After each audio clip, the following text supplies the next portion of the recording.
السلام علیکم ورحمۃ اللہ وبرکاتہ نحمدہ ونصلی علی رسولہ الکریم اما بعد فاعوذ باللہ من الشیطان الرجیم بسم اللہ الرحمن الرحیم رب اشرح لی صدری ویسر لی امری واحلل عقدۃ من لسانی یفقہوا قولی رب زدنی علما اللہم فقہنا فی الدین اللہم انی اسألک ایمانا لا یرتد ونعیم لا ینفد ومرافقۃ محمد صلی اللہ علیہ وسلم فی اعلی جنت الخلد آمین یا رب العالمین۔ انشاءاللہ آج ہم یوسف علیہ السلام کی حیات طیبہ کا جو آخری دور ہے، جہاں ان کے بھائی ان کو ملتے ہیں اور بحیثیت عزیز مصر انتقام لینے اور سزا دینے پر پوری قدرت رکھنے کے باوجود یوسف علیہ السلام کا کیا عمل ہوتا ہے، وہ کس طرح سے اپنے بھائیوں کو معاف کرتے ہیں غیر مشروط طور پر، کس طرح انکنڈیشنل معافی دیتے ہیں، اس میں بھی ہمارے لیے بہت بڑی نشانی بھی ہے، بہت بڑی ہمارے لیے اس میں سبق بھی ہے کہ اپنے جو رشتے ہیں، خون کے رشتے، ان کو سنبھالنے کے لیے بعض اوقات بہت سی قربانیاں دینی پڑتی ہیں، بعض اوقات بہت سے چیزوں سے درگزر کرنا پڑتا ہے، اور بعض اوقات اپنی انا کا، اپنی ایگو کا بھی جو ہے اس کا بھی ایک قربانی دینی پڑتی ہے، تو تب جا کر یہ رشتے جو ہیں یہ پنپتے ہیں، تب جا کر یہ رشتے جو ہیں یہ جو ہیں پروان چڑھتے ہیں۔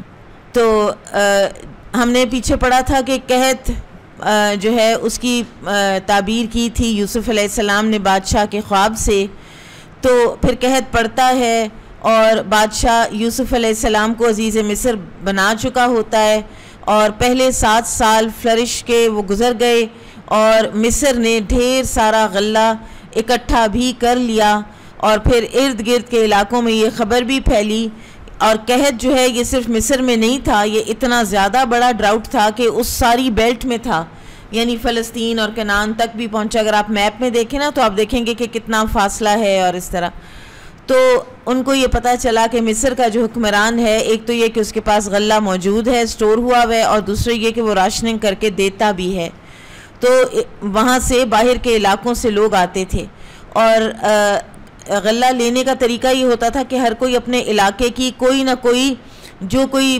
سٹیپل فوڈ ہے، جیسے اب یہ بھائی ہیں تو یہ بکریوں کی اون اور بکریوں کے دودھ کا پنیر بنا کر یا اس طرح کی کوئی چیز لے کر آتے تھے، وہ دیتے تھے، اور اس کے بدلے میں ان کو غلہ ملتا تھا، یعنی بالکل فری یا مفت تو نہیں ہوتا تھا، لیکن بارٹر جس کو کہتے ہیں نا کہ تمہارے پاس جو ہے اس میں سے کچھ دے دو اور واپسی ہم تمہیں غلہ دیں گے۔ وَجَاءَ إِخْوَةُ يُوسُفَ فَدَخَلُوا عَلَيْهِ فَعَرَفَهُمْ وَهُمْ لَهُ مُنْكِرُونَ۔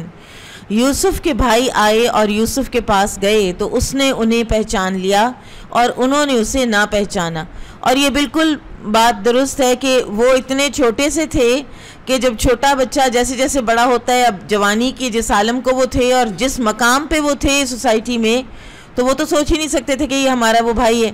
بچپن سے جوانی تک شکل چینج بھی ہوتی ہے، بھائیوں کی تو تقریباً وہی شکلیں تھیں، وہی حلیے تھے، وہی زبان تھی، تو یوسف علیہ السلام کو کوئی مشکل نہیں ہوئی ان کو پہچاننے میں، لیکن وہاں پر یوسف علیہ السلام نے اپنی آئیڈینٹی ان کو نہیں بتائی، کیونکہ ابھی تو بڑا کچھ ہونا ہے، ابھی تو انہوں نے گھٹنوں کے بل لٹرلی اللہ تعالیٰ نے ان کو اس مقام پر لانا ہے کہ وہ نحن عصبہ کہنے والی جو اکڑ ہے وہ ان کے اندر سے اچھی طرح اللہ تعالیٰ نے نکالنی ہے۔ بہرحال یوسف علیہ السلام کا ہم نے پیچھے پڑھا تھا کہ وہ جو 7 لوگ عرش کے سائے تلے ہوں گے، ان میں سے ایک وہ ہے کہ جس نوجوان کو ایک حسب نسب والی خوبصورت عورت نے دعوت گناہ دی اور اس نے کہا کہ میں اللہ سے ڈرتا ہوں۔ اسی طرح یوسف علیہ السلام ایک اور کیٹیگری میں بھی فٹ ان ہوتے ہیں، اور وہ ہے عادل حکمران۔ تو ایسی حکمرانی کی انہوں نے، عدل اور انصاف اور محبت سے بھرپور اور نرمی اور درگزر سے بھرپور، اور بہت ہی جینرسلی انہوں نے پھر ان بھائیوں کو ٹریٹ کیا جن کو پتہ بھی نہیں تھا کہ ہم جس کے مہمان بنے ہوئے ہیں یہ ہمارا وہی بھائی ہے۔ وَلَمَّا جَهَّزَهُمْ بِجَهَازِهِمْ قَالَ ائْتُونِي بِأَخٍ لَكُم مِّنْ أَبِيكُمْ أَلَا تَرَوْنَ أَنِّي أُوفِي الْكَيْلَ وَأَنَا خَيْرُ الْمُنزِلِينَ۔ جب انہیں ان کا اسباب مہیا کر دیا تو کہا کہ تم میرے پاس اپنے اس بھائی کو بھی لانا جو تمہارے باپ سے ہے۔ اب قرآن ان نیسیسری ڈیٹیلز نہیں بتاتا ہے، تو معلوم ایسے ہوتا ہے کہ ضرور کوئی بات چیت ہوئی ہوگی کہ کون ہو، کہاں سے آئے ہو، کتنا غلہ چاہیے، کتنے بہن بھائی ہو، تو انہوں نے بتایا ہوگا کہ ایک بھائی ہمارا پیچھے ہے۔ تو کیونکہ ایک جو بندہ ہوتا تھا نا، اس کا ایک 1 کیمل لوڈ غلہ جو ہے وہ دیا جاتا تھا، تو وہ جتنے ہوں گے اتنے ہی لوڈز آف کیمل جو ہے وہ ان کو ملے گا۔ تو انہوں نے کہا کہ پھر نیکسٹ ایئر اب تم نے، اب یہ ہر سال آتے تھے، یہ نہیں کہ اب جانا ہے اور جا کے لے کے واپس آ جانا ہے۔ یوسف علیہ السلام کی زندگی میں جو سال بھر گزرتے ہیں نا کہ اچھا اب اگلا سٹیپ کئی سالوں بعد آئے گا، اگلا سٹیپ پھر کئی سالوں بعد آئے گا، تو اس سے ہمیں پتہ چلتا ہے کہ کتنا زیادہ صبر آزما یہ سفر تھا ان کا۔ تو انہوں نے کہا کہ نیکسٹ ایئر جب آؤ گے تو اپنے بھائی کو لے کر آنا جو تمہارے باپ سے ہے، یعنی مائیں فرق تھی نا ان کی، یوسف علیہ السلام اور بنیامین کی ماں اور باپ دونوں ایک تھے، اور باقی جو 10 بھائی ہیں ان کے یہ الگ ماں سے تھے۔ اور کیا تم دیکھتے نہیں ہو کہ میں پورا ناپ کے دیتا ہوں اور میں بہترین میزبانی کرنے والوں میں بھی ہوں، یعنی میرے پاس تو واپس آنا بنتا ہے، اور تمہیں چاہیے کہ تم اپنے اس چھوٹے بھائی کو بھی لے کر آؤ تاکہ تمہیں مزید غلہ میں دے سکوں۔ فَإِن لَمْ تَأْتُونِي بِهِ، اور اگر تم اس کو میرے پاس نہ لائے، فَلَا كَيْلَ لَكُمْ عِنْدِي وَلَا تَقْرَبُونَ، ساتھ یہ بھی کہہ دیا کہ ورنہ پھر میرے قریب بھی نہ آنا، ادھر آنا بھی مت، میں باقیوں کو بھی نہیں دوں گا۔ اور یہ بھی ہو سکتا ہے نا کہ اس سے کہ ان کو یہ ایک طرح سے ہو کہ اگر تمہارا وہ بھائی ہے ہی نہیں اور تم کہہ رہے ہو کہ ہمارا ایک اور بھائی ہے، تو you have to prove yourself کہ تم سچ بھی بول رہے ہو، اور اگر تم اس کو نہیں لاؤ گے تو پھر خود بھی مت آنا۔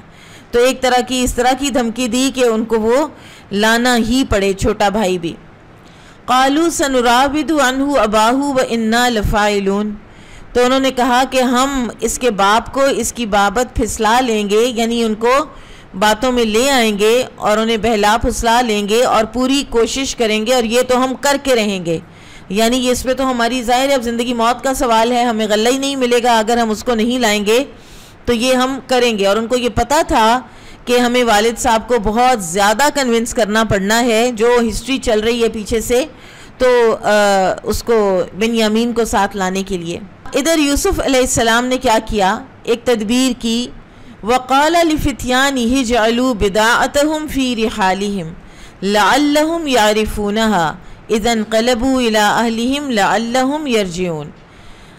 اور اپنے خدمتگاروں سے یوسف علیہ السلام نے کہا کہ ان کی پونجی جو کچھ بھی لائے ہیں نا غلے کے بدلے میں دینے کے لیے، وہ ان کی بوریوں میں واپس رکھ دو، ان کو فری میں غلہ دے دو، اور جب وہ لوٹ کر اپنے اہل و عیال میں جائیں اور پونجیوں کو دیکھیں تو بہت ممکن ہے کہ پھر لوٹ کر آئیں، یعنی پھر جب وہ اپنی کھولیں گے اپنے کجاوے اور اس میں سے ان کی ہر چیز بھی واپس نکلے گی اور اتنا ڈھیروں ڈھیر غلہ بھی وہ لے کے آئے ہوں گے، تو پھر تو ان کو ہوگا کہ اب تو ہم نے ضرور ہی واپس جانا ہے، اتنا جنرس حکمران کہاں ملے گا، اور وہ بھی اس قحط کے دور میں کہ وہ ہمیں فری میں چیزیں دے دے۔ فَلَمَّا رَجَعُوا إِلَىٰ أَبِيهِمْ، اب ادھر واپس کنعان آتے ہیں اپنے والد کے پاس لوٹ کر۔ تو آپ کو تھرو آؤٹ، میں نے کل بھی کہا تھا کہ دونوں جو طرفین ہیں نا، ایک طرف یوسف علیہ السلام ہے اور ایک طرف یہ بھائی ہیں، تو تھرو آؤٹ ان کا انداز گفتگو اور ان کی سوچ یا نظریات جو ہیں ان کا فرق وہ پتہ چلتا رہتا ہے۔ ادھر یوسف علیہ السلام ہیں جنہوں نے اتنے سالوں بعد بھائیوں کو دیکھا ہے لیکن آئیڈینٹی ریویل نہیں کی۔ انبیاء کرام کا ایک خاص وصف یہ بتایا جاتا ہے کہ وہ جلد باز نہیں ہوتے، سوچ سمجھ کے حکمت کے تحت کام کرتے ہیں، انہیں جلدی نہیں پڑتی۔ ادھر کیا ہے، ادھر جاتے ساتھ کہ اے ہمارے ابا جان، فلما رجعوا الی ابیہم قالوا یا ابانا منع منا الکیل، اے ہمارے ابا جان ہم سے تو غلہ روک لیا گیا ہے، جاتے ساتھ۔ فَأَرْسِلْ مَعَنَا أَخَانَا، اب تو ہمارے ساتھ آپ ہمارے بھائی کو بھیجئے، نقتل وَإِنَّا لَهُ لَحَافِظُونَ، ہم پیمانہ بھر کر لائیں گے اور ہم اس کی نگہبانی کے ذمہ دار ہیں۔ اب وہ کوئی بے ایمانی بھی نہیں ہے نا اندر، تو بڑے کانفیڈنس کے ساتھ کہہ رہے ہیں کہ بنیامین کو کچھ نہیں ہوگا، ہم اس کو واپس لے کر آئیں گے اور ہم اس کی خوب۔ قَالَ هَلْ آمَنُكُمْ عَلَيْهِ إِلَّا كَمَا أَمِنْتُكُمْ عَلَىٰ أَخِيهِ مِنْ قَبْلِ، ایک حدیث میں آتا ہے کہ مومن ایک سوراخ سے 2 مرتبہ نہیں ڈسا جاتا۔ تو یعقوب علیہ السلام نے کہا کہ مجھے تو اس کی بابت تمہارا بس ویسا ہی اعتبار ہے جیسا اس سے پہلے اس کے بھائی کے بارے میں تھا، یعنی اتنا ہی ہے، یعنی کہ نہیں ہے۔ جیسے مجھے خطرہ یوسف کے لیے پڑتا تھا تمہارے حوالے سے، اسی طرح اس کے لیے بھی ہے۔ اور پھر انہوں نے اپنے خطرے کا، اپنے اندیشے کا اظہار کرنے کے بعد جو جملہ فرمایا ہے وہ اللہ پر ان کے توکل کی بہت بڑی ایک دلیل ہے، اور توکل عین ایمان ہے۔ فاللہ خیر حافظا وہو ارحم الراحمین۔ اور پھر فرمایا کہ بس اللہ ہی بہترین محافظ ہے اور وہ سب مہربانوں سے بڑا مہربان ہے۔ عبداللہ بن عمر رضی اللہ عنہما کہا کرتے تھے کہ لقمان حکیم نے کہا کہ جب کوئی چیز اللہ کی حفاظت میں دی جائے تو وہ اس کی حفاظت ضرور کرتا ہے، لہٰذا ہمارے لیے بہت بڑا سبق ہے کہ ہم اپنی حفاظت کی دعائیں روزانہ پڑھا کریں۔ سب سے بڑی حفاظت جو ہے نا انسان کی ہوتی ہے 5 وقت کی نمازوں سے۔ آپ 5 وقت کی نمازیں نہ پڑھیں اور اس کے علاوہ حفاظت کی دعائیں کرتے رہیں تو ایسے ہے کہ جیسے آپ نے سردیوں کے موسم میں گرمیوں کا لباس پہن رکھا ہے، کیونکہ لباس تو ہے لیکن وہ آپ کا کوئی فائدہ نہیں کرے گا، آپ کی حفاظت نہیں کر سکتا۔ تو اس لیے آپ پہلے اپنی 5 وقت کی نمازوں کو پورا کریں، اس کے اوپر اپنی مداومت کریں، کنٹینیوٹی رکھیں اس کے اوپر۔ یہ جنتی لوگوں کا ایک وصف ہے، الذین هم علی صلاتہم دائمون، وہ جو اپنی نمازوں میں مداومت کرتے ہیں، دائمی ہمیشہ پڑھتے ہیں، نماز چھوڑتے نہیں کبھی بھی۔ اور پھر اس کے بعد صبح شام کی دعائیں، سورج نکلنے سے پہلے اور سورج غروب ہونے سے پہلے، یعنی آپ اس کو اگر نمازوں کے ساتھ باندھ لینا فجر کے بعد اور عصر کے بعد، تو ان کو کبھی بھی مت چھوڑیں، کچھ بھی ہو جائے کبھی بھی مت چھوڑیں۔ نمازوں کی اگر آپ کی جیسے گھر میں ہے تو جائے نماز کے ساتھ آپ اپنی دعاؤں کا کارڈ یا کتاب ایسی جگہ پہ رکھیں کہ فوراً کھول کے پڑھ لیں، اور پریفریبلی ان کو زبانی یاد کر لیں، تاکہ آپ کہیں بھی ہیں، آپ سفر میں ہیں، آپ کے سامنے کتاب نہیں ہے، اور آج کل تو اتنا آسان ہے، موبائل ایپس ہیں، ایپ کھولیں اور اس میں سے اپنی دعائیں پڑھ لیں، لیکن کبھی اپنی حفاظت کی دعاؤں کو مس نہ کریں، کیونکہ جب آپ اللہ تعالیٰ کی حفاظت میں آتے ہیں تو اللہ تعالیٰ آپ کی حفاظت اپنے ذمے لے لیتا ہے، بشرطے کہ آپ نے اپنی نمازیں پوری کی ہوئی ہوں۔ اور فجر کی نماز کے بارے میں نبی صلی اللہ علیہ وسلم نے فرمایا کہ جس شخص نے فجر کی نماز پڑھی تو وہ اللہ کے ذمے میں آ جاتا ہے، اور جو اس کو قضا کرتا ہے سورج طلوع ہونے کے بعد کبھی پڑھ رہا ہوتا ہے کبھی نہیں پڑھ رہا ہوتا، تو پھر اللہ تعالیٰ کا کوئی ذمہ نہیں ہے اس کی حفاظت کا۔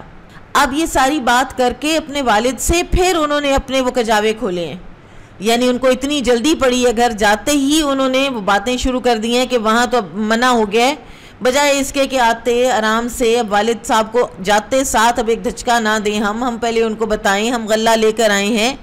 تو اب دیکھ رہے ہیں کہ پہلے وہ بات کی ہے، اور بعد میں وَلَمَّا فَتَحُوا مَتَاعَهُمْ، پھر جب انہوں نے اپنا سامان کھولا، وَجَدُوا بِضَاعَتَهُمْ رُدَّتْ إِلَيْهِمْ، تو انہوں نے دیکھا کہ ان کی تو ساری جو پونجی وہ یہاں سے لے کر گئے ہوئے تھے وہ واپس لوٹا دی گئی ہے۔ قَالُوا يَا أَبَانَا مَا نَبْغِي، کہنے لگے اے ہمارے ابا جان اور ہم کو کیا چاہیے، هَذِهِ بِضَاعَتُنَا رُدَّتْ إِلَيْنَا، یہ ہمارے ساری پونجی جو ہم یہاں سے لے کر گئے تھے وہ بھی ہمیں واپس دے دی گئی ہے۔ وَنَمِيرُ أَهْلَنَا، اور ہم تو ضرور جائیں گے اور اپنے اہل و عیال کے لیے مزید غلہ لے کر آئیں گے، وَنَحْفَظُ أَخَانَا، اور اپنے بھائی کی حفاظت بھی کریں گے، وَنَزْدَادُ كَيْلَ بَعِيرٍ، اور ایک ایڈیشنل ہمیں اونٹ بھر جو غلہ ہے وہ مل جائے گا، کیونکہ ایک ایڈیشنل بھائی ساتھ جا رہا ہوگا۔ ذَلِكَ كَيْلٌ يَسِيرٌ، اتنا غلہ تو آسانی سے ایکسٹرا مل جائے گا، ایک بندے کے جانے سے ایک اونٹ بھر تو آسانی سے مل جائے گا۔ خوش ہو رہے ہیں بہت۔ یعقوب علیہ السلام کہتے ہیں قَالَ لَنْ أُرْسِلَهُ مَعَكُمْ، میں ہرگز اس کو تمہارے ساتھ نہیں بھیجوں گا، حَتَّى تُؤْتُونِ مَوْثِقًا مِّنَ اللَّهِ، یہاں تک کہ تم مجھے اللہ کو بیچ میں رکھ کر قول و قرار نہ دو، یعنی اللہ تعالیٰ کا پکا پختہ عہد نہ میرے ساتھ کرو۔ لَتَأْتُنَّنِي بِهِ، تم ضرور اس کو میرے پاس واپس لے کر آؤ گے، یہ تمہیں پرومس کرنا ہوگا، یہ تمہیں وعدہ کرنا ہوگا اللہ کو گواہ بنا کر۔ إِلَّا أَن يُحَاطَ بِكُمْ، اور یہ ہوتا ہے ایک ایسے انسان کا کہ جو اللہ تعالیٰ کی تدبیر اور اللہ تعالیٰ کی پلاننگ کو کبھی بھی اپنی زندگی میں سے نکالتا نہیں. اسی لیے کہتے ہیں نا کہ انشاءاللہ ضرور کہنا چاہیے کہ آپ کا پختہ ارادہ ہے, آپ کو سامنے نظر آ رہا ہے کہ یہ کام آپ نے بس کرنا ہی کرنا ہے, اور آپ انشاءاللہ نہیں کہتے اور وہ کام جو ہے پتہ نہیں کیوں نہیں ہو پاتا, یا آپ بھول جاتے ہیں یا آپ کا ایک دم حالات چینج ہو جاتے ہیں. تو وہ جو ایک بیچ میں مارجن ہے نا, وہ انہوں نے رکھا ہے الا ان یحاط بکم, سوائے اس کے کہ تم کہیں گرفتار کر لیے جاؤ. اب ظاہر ہے ایک دیار غیر میں جا رہے ہیں, کچھ بھی ہو سکتا ہے نا, کوئی بھی پالیسی ایسی ہو سکتی ہے. اور اب آپ دیکھیے کہ یعقوب علیہ السلام کی ایک چھٹی حص ہے کہ وہ جو کہتے ہیں ویسا ہی ہو جاتا ہے. پہلے انہوں نے کہا کہ تم ایسا نہ ہو کہ بھیڑیا اس کو کھا جائے, تو انہوں نے وہی بہانہ بنا لیا.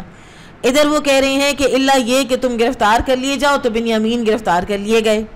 فَلَمَّا آتَوْهُ مَوْثِقَهُمْ قَالَ اللَّهُ عَلَى مَا نَقُولُ وَكِيلٌ, پھر جب انہوں نے پختہ عہد دے دیا اپنا, تو انہوں نے کہا کہ اس پر جو ہم کہہ رہے ہیں, یہ عہد معاہدہ جو ہوا ہے بنیامین کو بحفاظت واپس لانے کا, اس پر اللہ وکیل ہے. اور وکیل ابھی ہم انشاءاللہ اسماء حسنہ جب کریں گے تو آپ دیکھیں گے کہ وکیل وہ ہستی جس پر توکل کیا جائے. وقال یا بنیا, اب یہ 11 بیٹے جا رہے ہیں, اور یعقوب علیہ السلام نے اپنے بچوں کو ایک نصیحت کی کہ اے میرے بیٹو, لا تدخلوا من باب واحد, ایک ہی باب سے یعنی مصر کے ایک ہی دروازے سے مت داخل ہونا. جب ورلڈ سٹیز ہوتے تھے ان کے مختلف دروازے ہوتے تھے, تو 11 کے 11 ایک ہی دروازے سے داخل مت ہونا. وَادْخُلُوا مِنْ أَبْوَابٍ مُتَفَرِّقَةٍ, بلکہ فرق دروازوں سے سارے داخل ہونا, یا کوئی 2 اکٹھے ہو جانا, پورے 11 کے 11 اکٹھے ایک ہی دروازے سے داخل نہ ہونا. اس کی کیا وجہ بتائی جاتی ہے کہ نمبر 1 ان کو یہ تھا کہ ایک تو یہ ٹرائبل ایریا سے جا رہے تھے, ایک بدوؤں کے ایک جگہ سے جا رہے تھے, اور غیر تھے, زبان بھی غیر تھی. اور دوسرے یعقوب علیہ السلام کو جو تھا اندیشہ وہ یہ تھا کہ لوگ 11 نوجوان اور خوش شکل اور بھائی دیکھ کر تو ان کو کہیں نظر نہ لگ جائے. اب یہ بات پہلی مرتبہ نہیں فرمائی, لیکن دوسری مرتبہ فرمائی ہے جب بنیامین ساتھ ہیں, اور ساتھ ہی یہ کہہ دیا وَمَا أُغْنِي عَنْكُمْ مِنَ اللَّهِ شَيْئًا, لیکن اگر اللہ کا پلان کچھ اور ہوا تو پھر میں تمہارے کسی کام نہیں آ سکتا, میری نصیحت میری تدبیر کسی کام نہیں آئے گی. تو یہاں سے یہ پتہ چلتا ہے کہ تدبیر کرنا توکل کے منافی نہیں ہے. جیسا کہ رسول اللہ صلی اللہ علیہ وسلم نے جنگوں میں زرہ بھی پہنی ہے, وہ ہیلمٹس بھی پہنی ہیں, آرمرز پہنے ہیں, ٹھیک ہے, پہرے دار بھی ہوا کرتے تھے. تو انسان اپنی تدبیر اپنی حفاظت کی کرے, یہ توکل کے منافی نہیں ہے. ایک شخص نے آ کر آپ صلی اللہ علیہ وسلم سے پوچھا کہ میرا اونٹ جو ہے نا وہ بس باہر میں چھوڑ آئے ہوں اس کو ایسے ہی اللہ پر توکل کرتے ہوئے. تو آپ صلی اللہ علیہ وسلم نے فرمایا اعقل وتوکل, پہلے جا کے اس کو باندھ کے آؤ پھر توکل کرو, پھر تمہارا توکل ہوگا کہ یہ رسی توڑا کے بھاگ نہیں جائے گا یا اس کو کوئی چوری نہیں کر لے گا, لیکن پہلے اپنی تدبیر تو مکمل کرو, ٹھیک ہے. ان الحکم الا للہ, پھر انہوں نے کہا کہ اللہ کے سوا کسی کا حکم نہیں چلتا. علیہ توکلت, اسی پر میں نے توکل کیا. وعلیہ فلیتوکل المتوکلون, اور اسی پر چاہیے کہ توکل کریں توکل کرنے والے. اور جس کو اللہ تعالیٰ مل جائے کہ وہ اس پر توکل کر لے تو اللہ بس خود اس کے لیے کافی ہو جاتا ہے, اور اس کو وہاں سے رزق دیتا ہے جہاں سے اس کا گمان بھی نہیں ہوتا. اور اللہ تعالیٰ توکل کرنے والوں سے محبت بھی کرتا ہے. بنی اسرائیل میں 2 شخص تھے کہ جن میں سے ایک نے دوسرے سے کوئی 1000 دینار سونے کے جو کوئنز ہوتے تھے وہ قرض لیا, اور وہ سمندر پار چلا گیا, اور اس نے کہا فلاں دن میں واپس آ جاؤں گا اور میں تمہیں تمہارا قرض واپس کر دوں گا. اور اللہ, اس نے کہا مجھے کوئی ضامن دو, اس نے کہا اللہ ضامن ہے, اللہ ہمارے اور تمہارے درمیان وکیل ہے. یہ کہہ کر وہ چلا گیا. اب جس دن اس نے واپس آنا تھا تو وہ ساحل پر گیا, اور وہ سچا تھا اپنی اس لگن میں کہ میں نے ادھار واپس کرنا ہے. تو اس کو کوئی کشتی نہ ملی. اب وہ بڑا پریشان ہوا کہ تو وعدہ خلافی ہو جائے گی. تو اس نے ایک لکڑی کا ٹرنک لیا, اس کو چیر کے اس کے اندر وہ تھیلی ڈالی 1000 دینار کی, ساتھ اس کے اندر ایک خط لکھا کہ یہ وہ 1000 دینار ہیں, اور میں نے اللہ کو وکیل بنایا یا اللہ تو اس بندے تک یہ پہنچا دے، اور اس نے وہ بہا دی دریا کے اندر۔ ادھر ایک وہ جو آدمی تھا وہ روز جاتا تھا ساحل پر کہ آ جائے گا میرے پیسے دے گا، آ جائے گا، تو وہ نہیں آیا۔ پھر وہ اس نے دیکھا کہ ایک لکڑی تیرتی ہوئی آ رہی ہے، اور اس نے کہا چلو یہ لکڑی گھر لے جاتا ہوں، گھر والوں کے لیے ذرا کوئی آگ جلانے کے کام آ جائے گی۔ گھر آیا، اس کو چیرا اور اس میں دیکھا تو وہ خط بھی تھا اور 1000 دینار بھی تھے، اور کچھ دنوں بعد وہ آدمی آیا اور پھر ان کی ملاقات بھی ہوئی، اور پھر پتہ چلا کہ اس کو وہ 1000 دینار پہنچ چکے ہوئے۔ تو یہ صحیح بخاری کی حدیث ہے، اور بالکل یہ درست ایک واقعہ ہے بنی اسرائیل کے کسی دور کا۔ تو اللہ تعالیٰ پر جب آپ بھروسہ کرتے ہیں سچی نیت کے ساتھ، اور اللہ تعالیٰ کی جو صفات ہیں ان کو اچھی طرح سے ان کی معرفت حاصل کر کے، تو اللہ تعالیٰ فرماتے ہیں انا عند ظن عبدی بی، میں اپنے بندے کے ساتھ ویسا معاملہ کرتا ہوں جیسا وہ میرے ساتھ گمان کرتا ہے۔ تو اللہ کے ساتھ ہمیشہ اچھا گمان رکھنا چاہیے۔ دوسری بات نظر لگنے کی، تو نبی صلی اللہ علیہ وسلم نے فرمایا العین حق، نظر برحق ہے، نظر لگ جاتی ہے۔ ایک مرتبہ آپ صلی اللہ علیہ وسلم نے ایک لڑکی کے چہرے پر کالے دھبے دیکھے تو آپ نے فرمایا کہ اس کو نظر لگی ہے۔ اسی طرح آپ صلی اللہ علیہ وسلم نے فرمایا کہ نظر بد اونٹ کو ہنڈیا تک اور انسان کو قبر تک پہنچا سکتی ہے۔ یعنی تقدیر کے بعد ایک اور روایت میں آتا ہے کہ تقدیر کے بعد میری امت کی سب سے زیادہ اموات نظر بد سے ہوتی ہیں۔ نبی صلی اللہ علیہ وسلم اپنے نواسوں حسن اور حسین رضی اللہ عنہما پر دم کیا کرتے تھے اور فرمایا کرتے تھے کہ تمہارے والد یعنی ابراہیم علیہ السلام، اسماعیل اور اسحاق علیہ السلام پر بھی انہی الفاظ سے دم کیا کرتے تھے۔ اور وہ کیا الفاظ ہیں؟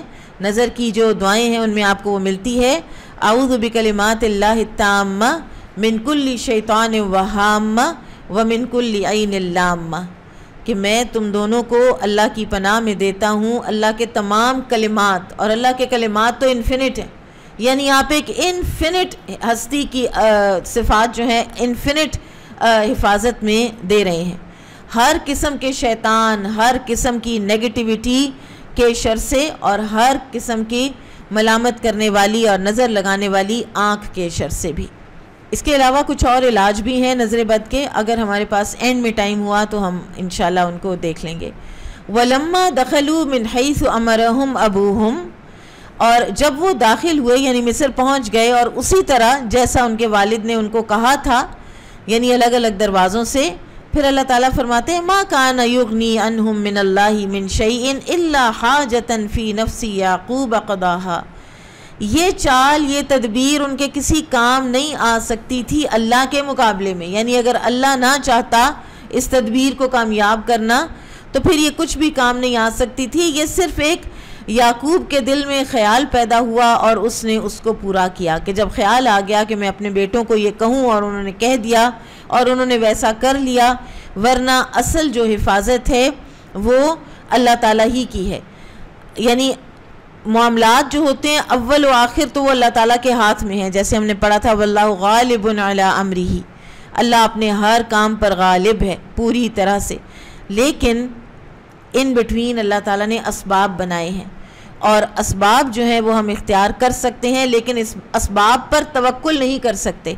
ہم کہتے ہیں نا وہ کتا نہ ہوتا تو چوری ہو جانی تھی، فلاں ڈاکٹر نے جو ہے نا بس، اور کئی لوگ ہوتے ہیں شکر ہے، میں کتنے لوگوں کی زبان سے سنا شکر ہے میں اس وقت فلاں ہسپتال میں پہنچ گئی، شکر ہے میں اس وقت کئی اگر یعنی اس ملک میں نہیں ہے تو وہ کہتے ہیں کہ شکر ہے ہم یہاں نہیں تھے۔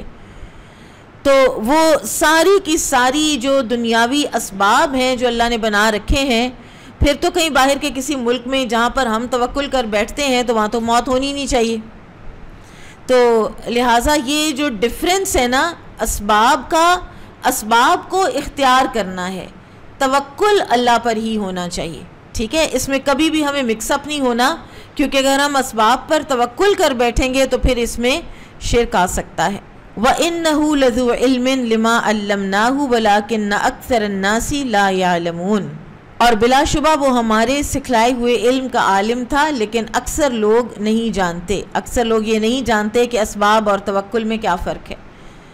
وَلَمَّا دَخَلُوا عَلَى يُوسُفَ آوَى إِلَيْهِ أَخَاهُ، اب وہ پہنچے یوسف علیہ السلام کے پاس، تو یوسف علیہ السلام نے بنیامین کو ذرا علیحدہ کر لیا۔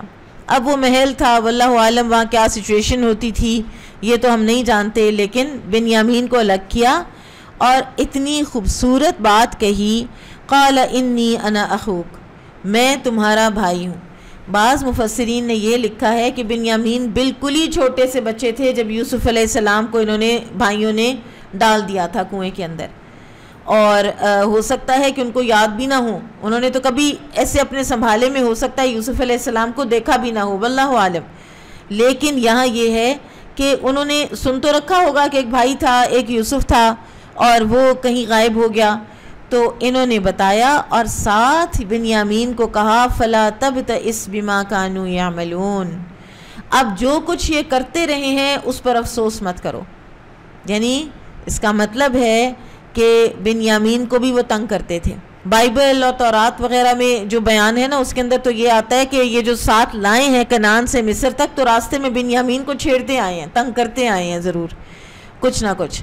بہرحال یوسف علیہ السلام نے اپنے بھائی کو تسلی دی ہے کہ مایوس نہیں ہونا، اس لیے کہ مایوسی گناہ ہے، بعض اوقات خودکشی تک لے جاتی ہے۔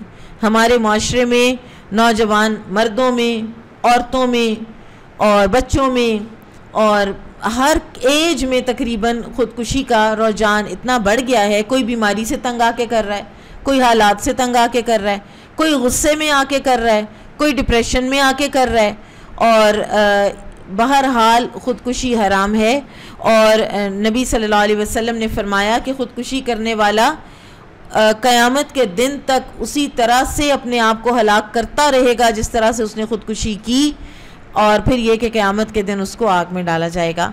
تو مایوسی نہیں اختیار کرنی کبھی بھی، کسی کے بھی جو رویہ ہے، برے سے برا رویہ بھی ہو تو اتنا ڈپریس نہیں ہو جانا کہ انسان اپنی زندگی کے خاتمے کا ہی سوچے، اور یہ بھی سوچنا چاہیے کہ انسان مشقت میں ہی پیدا کیا گیا ہے۔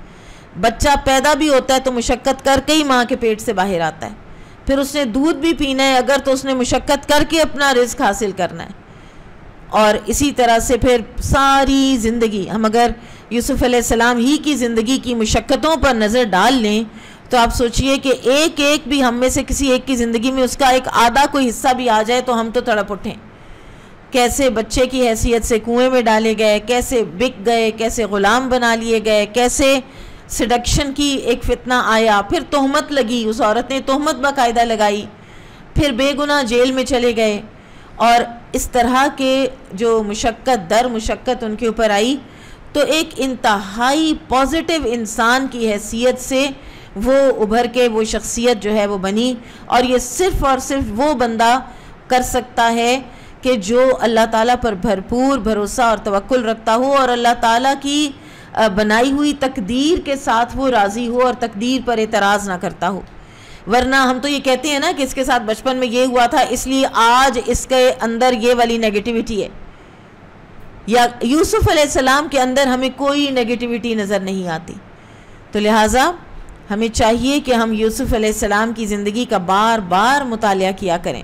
بہرحال بھائی کو کہا کہ بالکل کوئی غم نہیں کرنے کی ضرورت، اور انشاءاللہ سب ٹھیک ہو جائے گا۔ جیسے موسیٰ علیہ السلام جب مصر سے مدین پہنچے تھے تو شیخ مدین نے بھی ان کو تسلی دی تھی کہ اب تم غم مت کرو، تم ایک ظالم قوم سے چھڑوا کے جان تو ادھر اب پہنچ گئے ہو، کام ڈاؤن۔ کسی پینک ہوئے ہوئے انسان کو کام ڈاؤن کرنا یہ عین حکمت ہے، اور یہ عین ہر اس انسان کا فرض ہے کہ جو ہیومن نیچر کو جانتا ہے، اور جس کے پاس لوگ کاؤنسلنگ کے لیے آتے ہیں یا لوگ اپنی کوئی بات اس کے ساتھ شیئر کرتے ہیں، تو ایک پینک ہوئے ہوئے انسان کے ساتھ خود پینک ہو جانے والا اس کی کیا ہیلپ کرے گا؟ وہ نیگیٹو باتیں کر رہے ہیں اور اس کو کہنا تم بالکل ٹھیک کہہ رہے ہو یہ تو بہت برا ہو گیا، یہ تو بہت ہی برا ہو گیا، ایسے بھی کوئی کرتا ہے؟ تو ایسے تو اس کا جو سارا پینک اور اس کا ڈسٹریس ہے وہ تو اور زیادہ ملٹی پلائی ہو جائے گا۔ فوراً اس کو نیچے لانا چاہیے، کچھ بھی نہیں ہوا، کوئی بات نہیں، کچھ نہیں ہوتا، اس کا دوسرا پہلو بھی ہو سکتا ہے، اس کا دوسرا رخ بھی ہو سکتا ہے۔ آپ دیکھیں سیرہ آپ نے پڑھ رکھی ہوگی کہ جب نبی صلی اللہ علیہ وسلم غار حرا سے تشریف لائے اور سیدہ خدیجہ رضی اللہ عنہ کے پاس گئے، آپ پینک میں تھے بڑے سخت، اور آپ نے کہا کہ مجھے کمبل اڑاؤ، اور آپ ایسے ایکٹ کر رہے تھے جیسے آپ نے کبھی بھی پہلے ایکٹ نہیں کیا تھا. اس طرح تو آپ نے کبھی بھی نہیں کیا تھا. لیکن اگر اس وقت سیدہ خدیجہ رضی اللہ عنہ بھی پہنے کو جاتی تو پھر کیا بات بنتی. آپ نے کہا مجھے کمبل اڑاؤ، انہوں نے کمبل اڑا دیا. اینڈ شی ویٹڈ فار ہم ٹو کام ڈاؤن. پھر جب آپ نے فرمایا کہ مجھے میری جان کا خوف ہے تو انہوں نے کہا ہرگز نہیں، آپ مہمان کی تکریم کرتے ہیں، آپ لوگوں کے لیے اتنے کام کرتے ہیں، لوگوں کے مسائل دور کرتے ہیں، آپ کمزوروں کا سہارا بنتے ہیں اور آپ بوجھ اٹھاتے ہیں دوسرے لوگوں کے، واللہ اللہ آپ کو کبھی ضائع نہیں کرے گا. کتنی خوبصورت طریقہ ہے کہ انسان کی اس کی اخلاقی ٹریٹس بتا کے اس کو اب اس کے موڈ کو ایلیویٹ کر دینا کہ ہو ہی نہیں سکتا کہ اللہ آپ جیسے انسان کو ضائع کرے. جسٹ کام ڈاؤن، ٹھیک ہو جائے گا، دیکھتے ہیں کیا ہوا ہے. ٹھیک ہے، تو یہ ہی طریقہ یوسف علیہ السلام نے اپنے بھائی کے ساتھ کیا ہے. پھر اس کے بعد اب ان کا بھی وقت آیا واپس جانے کا کنعان. فلما جہزہم بجہازہم جعل السقایۃ فی رحل اخیہ ثم اذن مؤذن ایتھا العیر انکم لسارقون. پھر جب انہیں ان کا سامان اسباب ٹھیک ٹھاک کر کے دیا تو اپنے بھائی کے اسباب میں پانی پینے کا پیالہ رکھوا دیا. پھر ایک آواز دینے والے نے پکار کر کہا کہ اے قافلے والو، تم لوگ تو چور ہو. اب یہ جو پیالہ تھا نا، یہ بہرحال بڑا ہی کوئی قیمتی پیالہ تھا، یا یہ میجر تھا اس کا جس میں یہ کرتے تھے، ناپ کے دیتے تھے غلہ. لیکن جو بھی چیز تھی بہت قیمتی. بادشاہوں کے پیالے ہوا کرتے تھے سونے کے اور ہیرے جواہرات سے جڑے ہوئے. قالوا واقبلوا علیہم ماذا تفقدون. وہ مڑ کے ان کی طرف پیچھے ہوئے اور ان کو کہا کیا گم ہے تم لوگوں کا، کیا کھو گیا تمہارا. قالوا نفقد صواع الملک. انہوں نے کہا کہ ہمارے بادشاہ کا شاہی پیمانہ گم ہو گیا ہے. وَلِمَنْ جَاءَ بِهِ حِمْلُ بَعِيرٍ. اور وہ اتنا قیمتی ہے کہ جو کوئی ہمیں وہ ڈھونڈ کر دے گا ہم اس کو انعام میں 1 اونٹ بھر غلہ دیں گے. وَأَنَا بِهِ زَعِيمٌ. اور وہ جو آدمی ہے یوسف علیہ السلام کا جو خدمتگار ہے وہ کہتا ہے میں اس کا ضامن ہوں. ظاہر ہے اس کو یوسف علیہ السلام نے یہ اتھارٹی دے رکھی تھی کہ تم ان کو کہنا کہ جو دے گا اس کو یہ ملے گا. بہرحال قالوا تاللہ لقد علمتم ما جئنا لنفسد فی الارض وما کننا سارقین. اب وہ سچے تھے اور صرف 11 بھائی نہیں تھے، باقی کا قافلہ بھی تھا. اب ایک دفعہ اپیرنٹلی سارا قافلہ رکا ہوا ہے اور انہوں نے کہا کہ اللہ کی قسم تم کو خوب علم ہے کہ ہم اس ملک میں فساد پھیلانے کے لیے نہیں آئے اور نہ ہی کوئی ہم چور ہیں. قالوا فما جزاؤہ ان کنتم کاذبین. تو یوسف علیہ السلام کے جو لوگ تھے، جو نوجوان ان کے خدمتگار، انہوں نے کہا کہ اچھا اگر چوری پکڑی گئی تو بتاؤ کیا سزا ہوگی. قالوا جزاؤہ من وجد فی رحلہ فہو جزاؤہ. تو انہوں نے کہا کہ ہمارے ہاں تو یہ ہوتا ہے کہ جس کے پاس چوری پکڑی جائے وہ جس کی چوری ہوئی ہوتی ہے اس کو کچھ عرصے کے لیے چور کو اس بندے کا غلام بنا دیا جاتا ہے. تو انہوں نے خود ہی اپنی جو کنعان میں جو چوری کی سزا ہے وہ بتا دی. کذالک نجزی الظالمین. ایسا ہم تو چوروں کو، ظلم کرنے والوں کو ایسا ہی بدلہ دیتے ہیں. فبدأ بأوعیتہم قبل وعاء اخیہ. پھر تلاشی شروع کی یوسف علیہ السلام نے سامان کی، اور اپنے بھائیوں کے سامان کی پہلے کی، بنیامین کے سامان کی اینڈ میں کی. ثم استخرجہا من وعاء اخیہ. پھر اپنے بھائی کی بوری میں سے نکال لیا پیالہ. کذالک کدنا لیوسف. اور یہاں پر اللہ تعالیٰ ایک بہت بڑی بات فرماتے ہیں یوسف علیہ السلام کے حق میں کہ اس طرح ہم نے تدبیر کی یوسف کے لیے. یہ کوئی یوسف علیہ السلام نے کوئی یہ نہیں تھا کہ انہوں نے کوئی جھوٹا الزام لگایا. یہ اللہ تعالیٰ کی ایک تدبیر تھی. اور وہ تدبیر کیا تھی کہ انہی سے کہلوا لو کہ تم لوگ کیا سزا دیتے ہو، ہم اس کو وہی سزا دے دیں گے جو تم لوگ دیتے ہو. پھر یہ نہ کہنا کہ ہم نے اپنے قانون کے تحت اس پر کوئی ظلم کیا ہے. ما کان لیأخذ اخاہ فی دین الملک الا ان یشاء اللہ.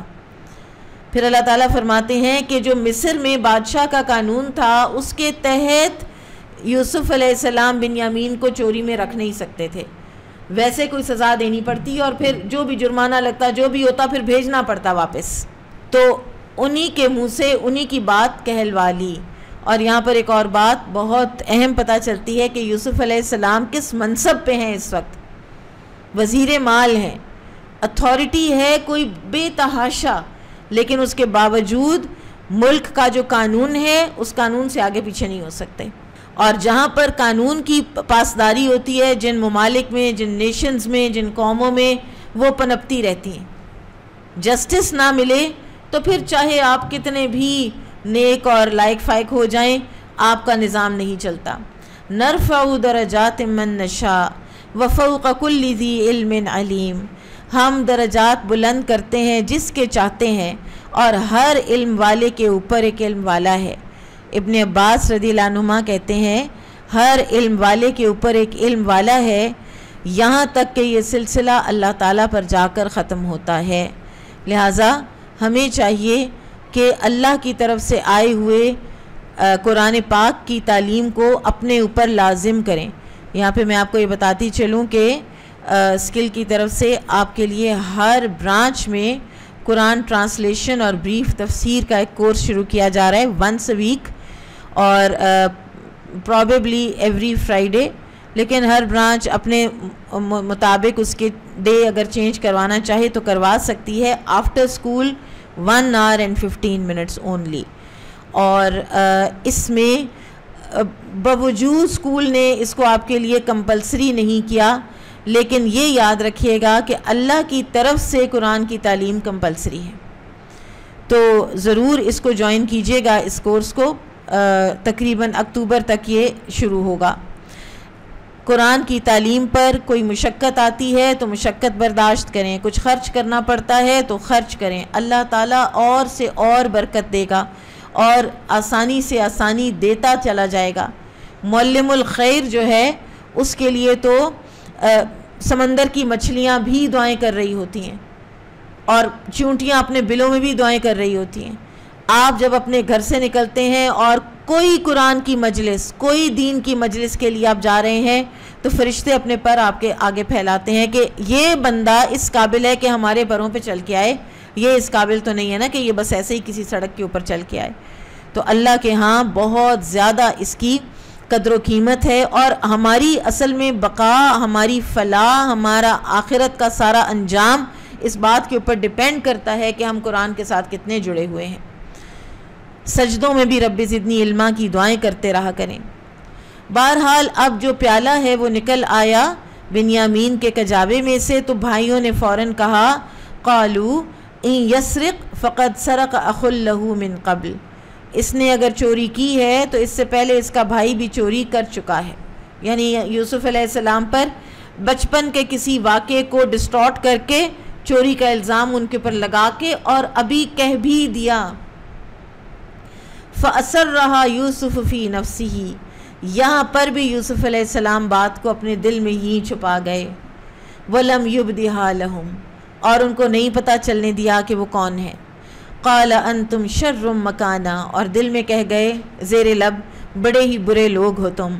وَاللَّهُ أَعْلَمُ بِمَا تَصِفُونَ. اور اللہ خوب جانتا ہے جو تم بیان کرتے ہو. تو اہم ترین ایک بات یہاں پتہ چلتی ہے کہ محبتوں اور رشتوں کو برقرار رکھنے کے لیے لغزشوں سے درگزر کرنا پڑتا ہے. عزت اور ذلت تو اللہ کے ہاتھ میں. ہم بدلہ لینے پر کیوں تیار ہو جاتے ہیں؟ کیونکہ ہم سمجھتے ہیں ہماری بے عزتی ہو گئی ہے. بدلہ لینے سے عزت میں اضافہ ہو جائے گا؟ کبھی نہیں ہوا. ہمیشہ معاف کرنے والے کی عزت میں اضافہ ہوتا ہے. من تواضع للہ رفعہ اللہ. جو اللہ کے لیے تواضع اختیار کرتا ہے اللہ تعالیٰ اس کو بلندی عطا فرماتے ہیں. امام احمد بن حنبل رحمہ اللہ فرماتے تھے حسن اخلاق کے 10 میں سے 9 حصے نظر انداز کر دینے میں ہیں. معاف کر دینا, نظر انداز کر دینا, ہر بات کی پکڑ نہ کرنا. اور ہمیشہ سے اچھے لوگوں کے اعلیٰ اخلاق کی یہ نشانی رہی ہے کہ وہ معمولی خطاؤں اور لغزشوں کو نظر انداز کرتے ہیں. قالوا یا ایھا العزیز. اب وہ کہنے لگے اے عزیز, ان لہو ابن شیخن کبیرہ. اس کا باپ بوڑھا ہے, ہمارا نہیں, اس کا باپ بہت ہی بوڑھا ہے, بڑھاپے کا واسطہ دیا. نبی صلی اللہ علیہ وسلم نے بھی فرمایا نا کہ وَلَمْ يُعَقِّرْ كَبِيرَنَا فَلَيْسَ مِنَّا. جو ہمارے بڑوں کا ادب نہیں کرتا, توقیر نہیں کرتا, تو ہم میں سے نہیں ہے. یعنی یہ بہت ہی بے ادبی ہے, بہت برا اخلاق ہے کہ آپ اپنے بڑے کا احترام نہ کریں۔ نبی صلی اللہ علیہ وسلم کو ایک مرتبہ خواب میں دکھایا گیا کہ مسواک ہے آپ کے پاس، تو آپ کسی کو دے رہے ہیں تو آپ کو کہا گیا بڑے کو دو، بڑے کو دو۔ تو لہٰذا بڑوں کا ایک خاص حق ہوتا ہے، اور یہ جو یعنی ایجڈ ایک جو پاپولیشن ہے، یہ بذات خود ایک بہت بڑی باعث برکت ایک لوگ ہوتے ہیں کہ جو ایک معاشرے میں ہوتے ہیں۔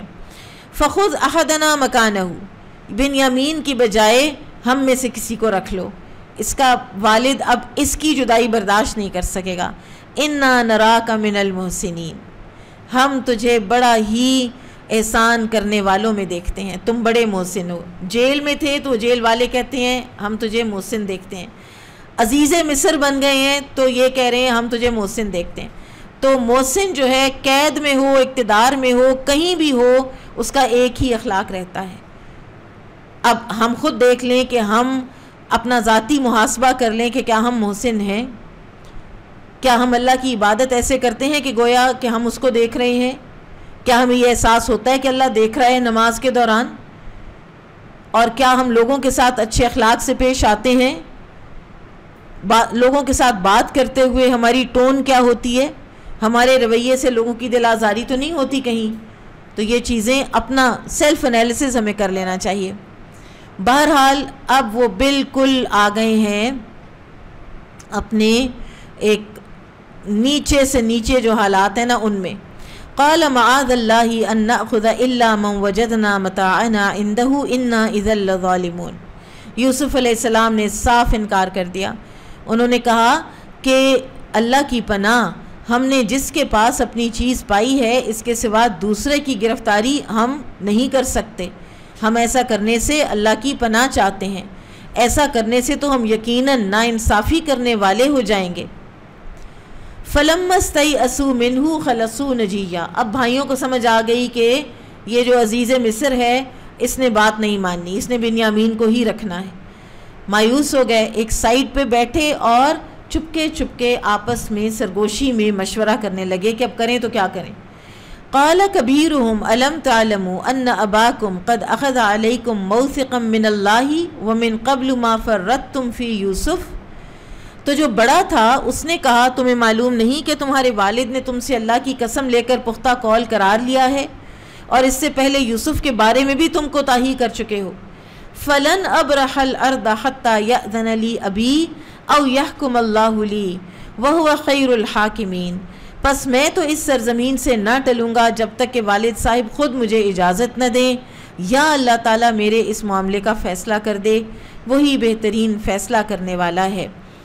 یہاں پر یہ پتہ چلتا ہے کہ یہ بڑا کچھ بہتر تھا باقیوں سے، اور یہ کہا جاتا ہے کہ یہی تھا جس نے کہا تھا کہ قتل مت کرو اور کسی اندھیرے کنویں کے اندر ڈال دو۔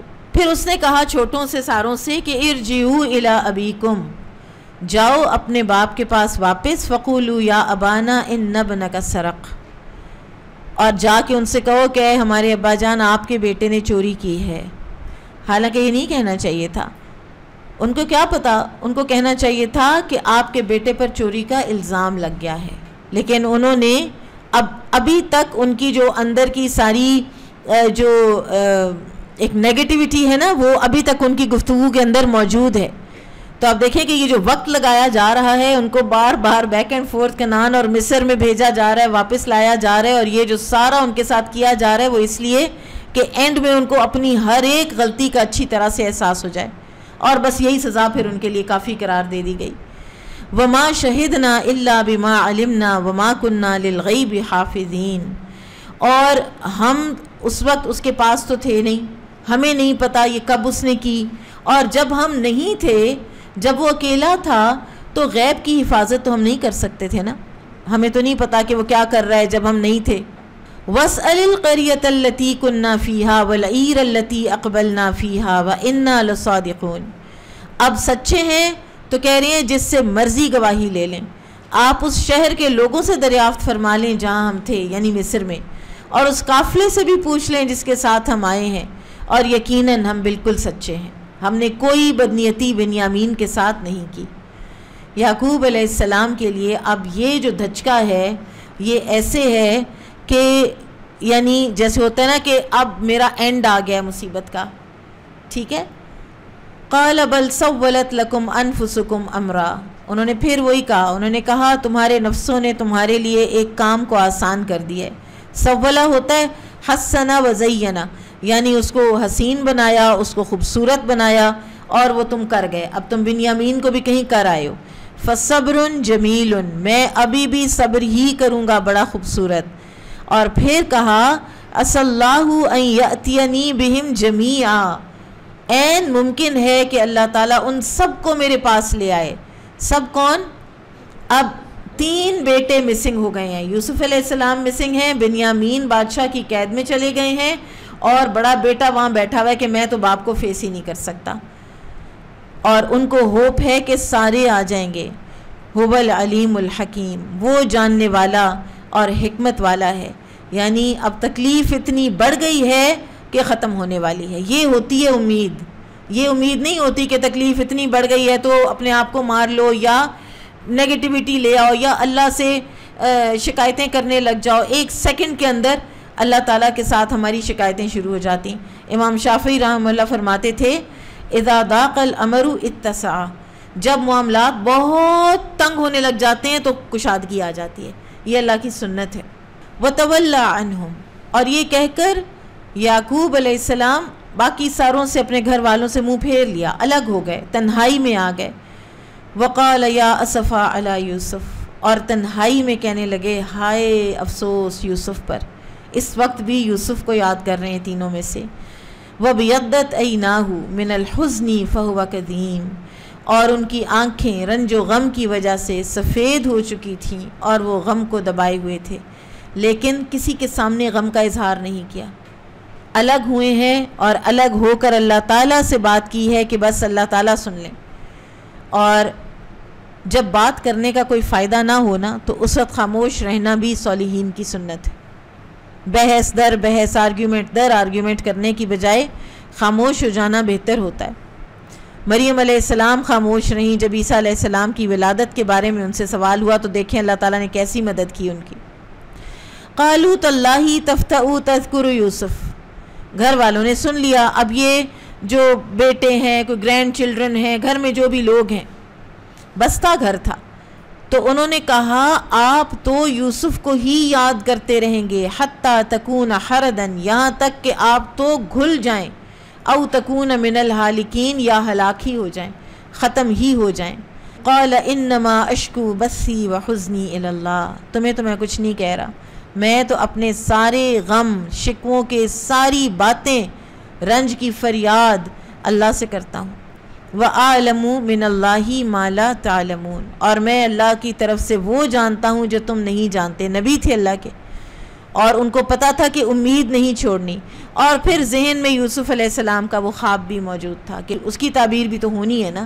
قرآن حکیم میں آتا ہے اَمَّن يُجِيبُ الْمُضْطَرَّ إِذَا دَعَاهُ وَيَكْشِفُ السُّوءَ، کون ہے کہ جو مضطر کی، بے قرار کی دعا سنتا ہے اور اس سے تکلیف کو دور کرتا ہے، وہ اللہ ہی ہے. یا بنی اذهبوا فتحسسوا من یوسف واخیہ، پھر اب یوسف علیہ السلام کا ذکر کیسے آ گیا؟ سال ہا سال کے بعد کہنے لگے میرے پیارے بچوں جاؤ اور ڈھونڈو یوسف کو اور اس کے بھائی کو بھی.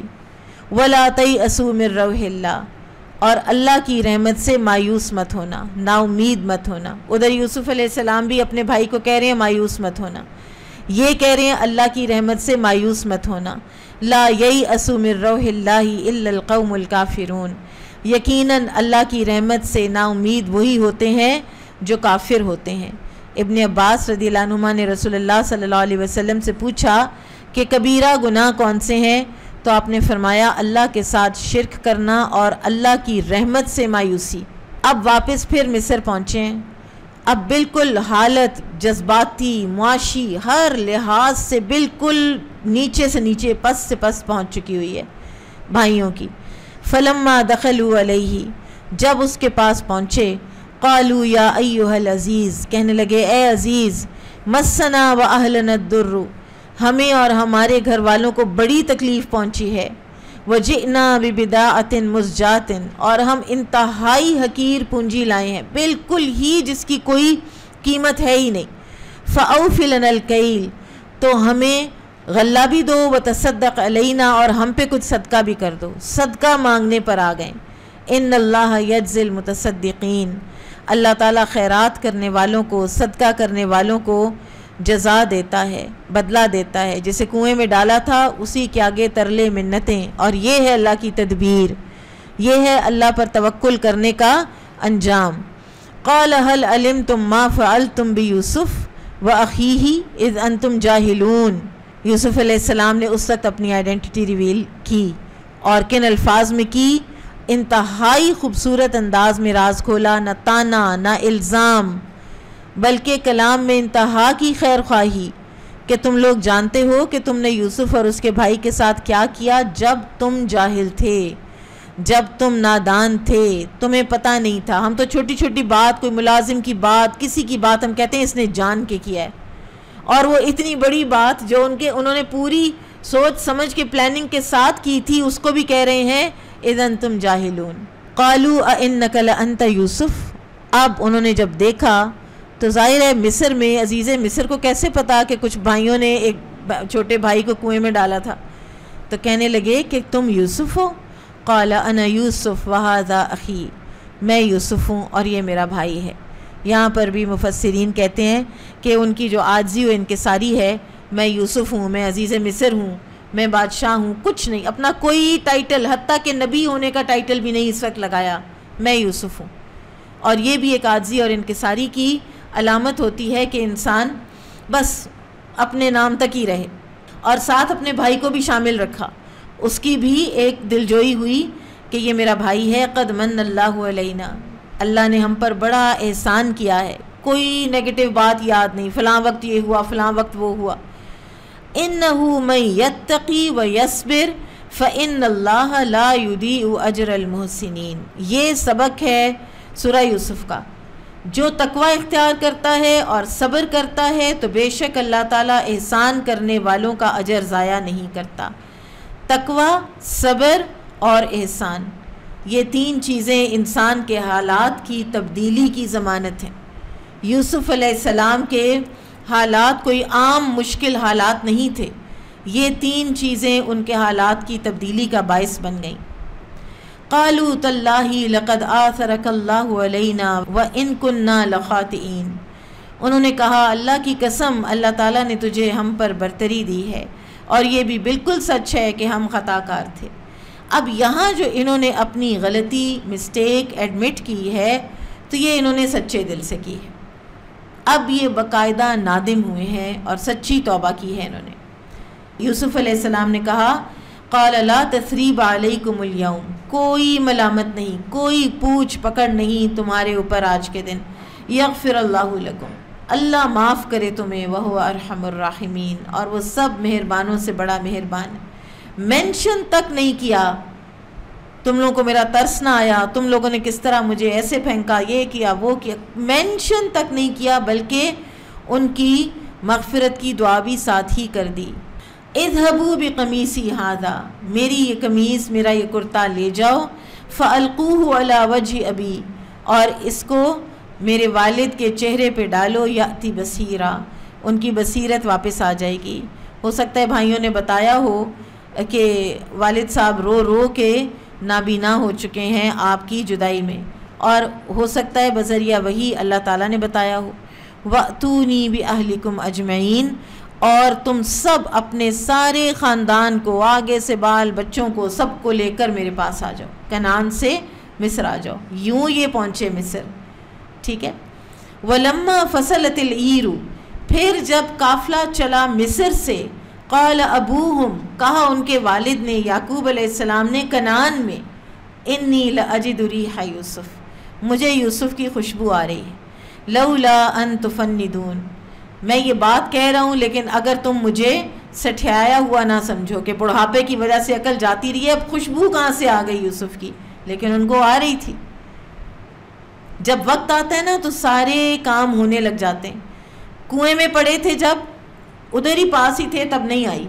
تو یہاں جو ادھر جو گرینڈ چلڈرن اور جو سارے تھے وہ کہنے لگے قالوا تاللہ انک لفی ضلالک القدیم، کہ وہ کہنے لگے کہ واللہ آپ اپنے اسی پرانے خبط میں مبتلا ہیں، یوسف یوسف یوسف، اور اب تو خوشبو بھی آنے لگ گئی آپ کو، اور اتنی دیر میں کچھ دنوں میں آ گیا خوشخبری دینے والا۔ انہوں نے یعنی ایک کوئی جیسے ہوتا ہے نا کہ قافلہ تو دیر سے پہنچے گا، اب ذرا جلدی سے ایک بندہ پہلے جائے، تو وہ کوئی ایک جو ہے وہ پہلے گیا تیزی سے، فلما انجا البشیر، پھر جب آیا خوشخبری دینے والا، القاہ علی وجہہ، آتے ہی اس نے ان کے چہرے کے اوپر وہ کرتا ڈالا یوسف علیہ السلام کا، فرتد بصیرا، تو ان کی بصیرت واپس آ گئی۔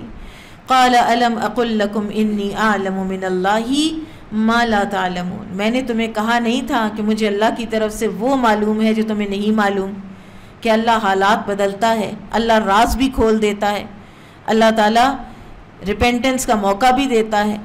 اور یہ ایک بہت بڑا سبق ہے کہ بڑوں کو یہ نہیں کہنا چاہیے آپ کو تو کچھ بھی نہیں پتہ۔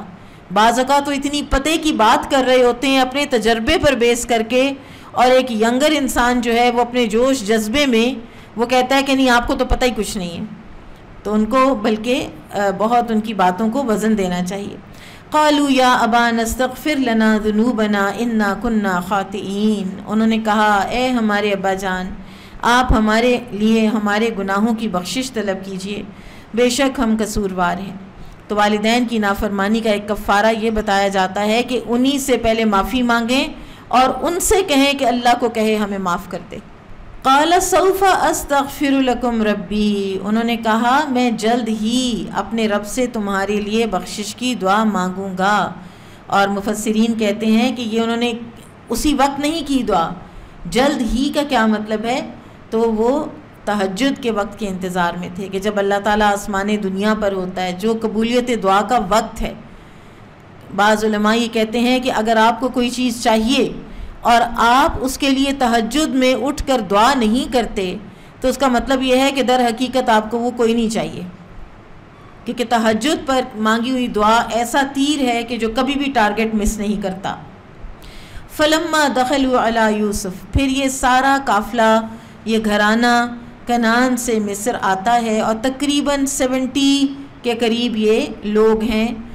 آوا الیہ ابویہ، تو یوسف علیہ السلام نے اپنے ماں باپ کو اپنے پاس جگہ دی۔ وقال ادخلوا مصر ان شاء اللہ آمنین، اور کہا کہ اللہ کو منظور ہے تو آپ سب امن و امان کے ساتھ مصر کے اندر داخل ہو جائیں۔ ورفع ابویہ علی العرش، اور انہوں نے وہ جو تخت تھا، اچھا یہ کہا جاتا ہے کہ بائی دس ٹائم یوسف علیہ السلام اب بادشاہ ہیں، عزیز مصر سے بھی اب یہ بادشاہ بن گئے ہیں، تو انہوں نے اپنے تخت پر اپنے ماں باپ کو یعنی اپنی سوتیلی والدہ اور اپنے والد کو بٹھایا۔ وخروا لہ سجدا، اور وہ سب ان کے آگے سجدے میں گر گئے، اور یہ سجدہ تعظیمی تھا جو پچھلی شریعتوں میں جائز تھا، امت محمدیہ صلی اللہ علیہ وسلم میں یہ سجدہ جائز اب نہیں ہے۔ وقال یا ابتی ھذا تأویل رؤیای من قبل، تو انہوں نے کہا یوسف علیہ السلام نے اے میرے پیارے ابا جان، یہ ہے تعبیر اس خواب کی جو میں نے وہ پہلے دیکھا تھا۔ قد جعلہا ربی حقا، اس کو میرے رب نے سچا کر دکھایا۔ وقد احسن بی اذ اخرجنی من السجن، کیا خوبصورت تھنکنگ ہے، کیا خوبصورت پازیٹیو باتیں ہیں۔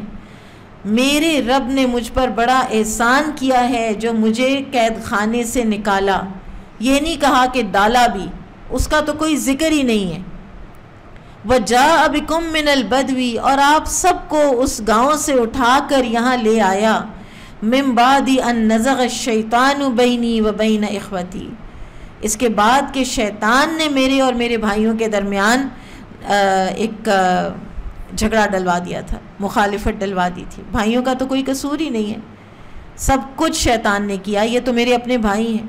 ان ربی لطیف لما یشاء، میرا رب بڑا لطف و کرم والا ہے، بڑی خفیہ تدبیریں کرنے والا ہے جس کے لیے بھی وہ چاہے۔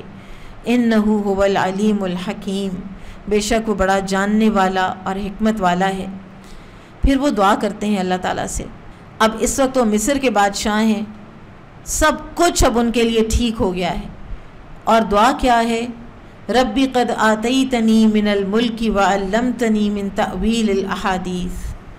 دعا کرنے کا ادب، سب سے پہلے جو اللہ نے نعمتیں دے رکھی ہیں ان کا اعتراف کیجیے، بجائے اس کے کہ مجھے یہ بھی نہیں ملا، وہ بھی نہیں ملا، وہ بھی نہیں ملا تو اللہ تعالیٰ یہ اب تو مجھے دے دے۔ نہیں، آپ وہ یاد کریں جو کچھ آپ کو ملا ہے۔ اور انہوں نے کہا کہ اے میرے رب، تو نے مجھے بادشاہت عطا فرمائی، تو نے مجھے خوابوں کی تعبیر سکھائی، اور اب میری دعا کیا ہے؟ فاطر السماوات والارض انت ولی فی الدنیا والآخرہ توفنی مسلما والحقنی بالصالحین۔ اے آسمان و زمین کے پیدا کرنے والے، تو دنیا اور آخرت میں میرا ولی ہے، تو میرا دوست ہے اور کارساز ہے، تو مجھے اسلام کی حالت میں فوت کر اور صالحین میں ملا دے۔ حسن خاتمہ کی دعا کی، حسن خاتمہ کی دعا کرتے رہنا چاہیے۔ صالحین کا ساتھ دنیا اور آخرت میں بہت بڑی نعمت ہے۔ جو دنیا میں صالحین کا ساتھ اختیار کرے گا اسی کو آخرت میں بھی ملے گا۔ المرء مع من احب، آدمی اسی کے ساتھ اٹھایا جائے گا جس سے وہ محبت کرتا ہے۔ نبی صلی اللہ علیہ وسلم اپنی وفات کے موقع پر بار بار یہ دعا پڑھتے تھے، اللہم اغفر لی وارحمنی والحقنی بالرفیق الاعلیٰ۔ اے اللہ مجھے بخش دے، مجھ پہ رحم کر اور مجھے رفیق الاعلیٰ کے ساتھ میرا الحاق کر دے، یعنی مجھے ملا دے۔ ذالک من انباء الغیب نوحیہ الیک، یہ غیب کی خبروں میں سے ہے جس کی ہم آپ کی طرف وحی کر رہے ہیں۔ آپ عالم الغیب نہیں ہیں، یہ عقیدہ کلیئر کر لینا چاہیے۔ نبی صلی اللہ علیہ وسلم کو اتنا ہی پتہ چلتا تھا جتنا آپ کو بذریعہ وحی بتایا جاتا تھا۔ وَمَا كُنْتَ لَدَيْهِمْ إِذْ أَجْمَعُوا أَمْرَهُمْ وَهُمْ يَمْكُرُونَ، آپ ان کے پاس کوئی نہیں تھے جس وقت یہ لوگ یوسف کے خلاف چال چل رہے تھے اور ٹھان لیا تھا انہوں نے کہ اس کو ہم نے کنویں میں ڈال دینا ہے۔ وَمَا أَكْثَرُ النَّاسِ وَلَوْ حَرَصْتَ بِمُؤْمِنِينَ، اور اگر آپ لاکھ چاہیں اکثر لوگ پھر بھی ایمان نہیں لاتے۔ وَمَا تَسْأَلُهُمْ عَلَيْهِ مِنْ أَجْرٍ إِنْ هُوَ إِلَّا ذِكْرٌ لِلْعَالَمِينَ، آپ ان سے اس پر کوئی اجرت طلب نہیں کر رہے ہیں، یہ تو تمام دنیا کے لیے صرف نصیحت ہی نصیحت ہے۔ یعنی آپ صلی اللہ علیہ وسلم کو ان سے کچھ نہیں چاہیے تھا واپسی، کہ وہ یہ سوچتے کہ ان کو پتہ نہیں کیا چیز چاہیے۔ جب شروع میں کہتے تھے کہ کسی لڑکی سے شادی کرنی ہے تو شہزادی سے کرا دیتے ہیں، مال چاہیے تو مال دے دیتے ہیں، بادشاہ بننا ہے بادشاہ بن جاؤ، بس یہ نبوت اور توحید والی بات کرنی چھوڑ دو۔ تو اللہ تعالیٰ بار بار ان کو کہتے ہیں کہ ان کو کچھ نہیں چاہیے۔